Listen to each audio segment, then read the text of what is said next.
no gold is not enough.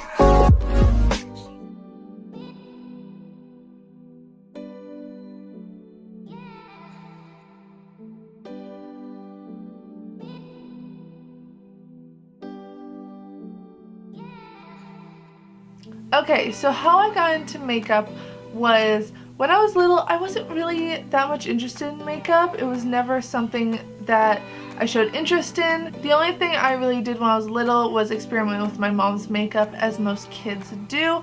So I would just take her eyeshadow brushes, and whatever was left on the brush I would just apply to my eye. And when I was around 9 or 10, I got an eyeshadow palette, which was a completely bad idea for me, because I only used the pinks and purples that were in that palette, and needless to say, everyone told me that I looked like I had a black eye, and they would not be wrong on that. So through my teens, I never really cared much about makeup.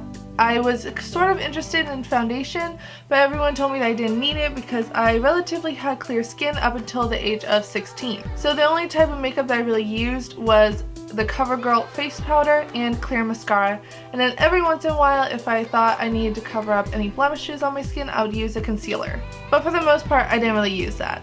And as me being the youngest in my family, my sister was older than me and she was in college, and she already knew what she was pursuing as a career, and I kept thinking what I wanted to pursue, and I didn't really know, because I'm the type of person that I'm able to pick up certain skills. So if someone teaches me how to do something, I'm very quickly able to pick up that skill and perform it well and just really learn quick. So I had a lot of hobbies and a lot of talents that I loved to do on a daily basis, but I would soon get very bored of them, and I didn't want them to be a career for me. So I just felt very lost because my sister already knew what she was pursuing, and I thought I should know as well, but I was way too young. I was 13, 14, and I had no idea what I wanted to become, and that is completely fine, but for me, I was freaking out because I thought I should have known. So it wasn't until I was about 14 and I walked into a Sephora and I saw the Sephora brand foundation. And I was always interested in foundation, but like I said earlier, everyone told me that I didn't need it because I had clear skin, so I never really was interested in it. And I was like, you know what, I want to try a foundation. I don't understand what this is. I don't even know where you apply it, but I want to learn. And so I decided I should probably buy a pretty good foundation as my first one so that I have a good experience with it right off the bat. So I splurged a little bit and I got my very first foundation. So I took it straight home and I applied it with my hands and fingers. Needless to say, it was not good at all. Very streaky, very patchy, but I realized that I had no idea what the makeup industry is about, and I didn't understand it at all. And so I started researching videos on YouTube, I started researching different makeup products, and I realized that there's so many makeup products, an endless amount of looks, colors of skin types, ethnicities. If you're into effects, you can do effects makeup, endless creations. There was so much that you can endlessly keep creating with makeup. And it wasn't until I was about 16 that I realized I could never get bored of makeup, and I could never get bored of the industry. So I decided to pursue a career as a makeup artist. Now, starting off, I live in Florida and there is not a high demand for makeup artists at all in Florida.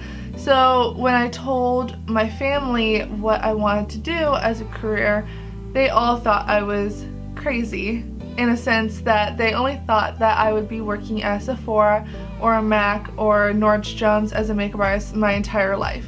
And that was absolutely not what I wanted to do. And so because of that, and because of what I assumed people would think of me, I was scared to tell people what I wanted to do. And so it wasn't until I fearlessly became happy with what career I wanted to pursue that I started telling people that I wanted to become a makeup artist fearlessly and confidently. And when I started doing that, so many job opportunities were open to me that were away from the Sephora or MAC jobs. and I was able to work on film sets, I was able to work on movies, and I actually learned that a lot of film sets are done around where I live, just no one really talks about it, unless you're in that industry. And I actually even got to work with the amazing Oliver Robbins from the Poltergeist, and that was such a humbling and amazing experience for me.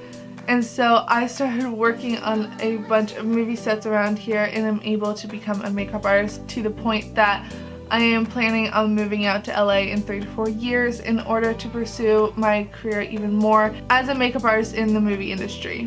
As of now, I still work on films around here. I work on photo shoots and special events and so many things, and I am just happy living my life right now and learning more about makeup, and endlessly gonna keep learning about makeup. So I hope you guys enjoyed this video of me and learning about my makeup journey. Thank you guys so much for watching, and I'll see you all next time.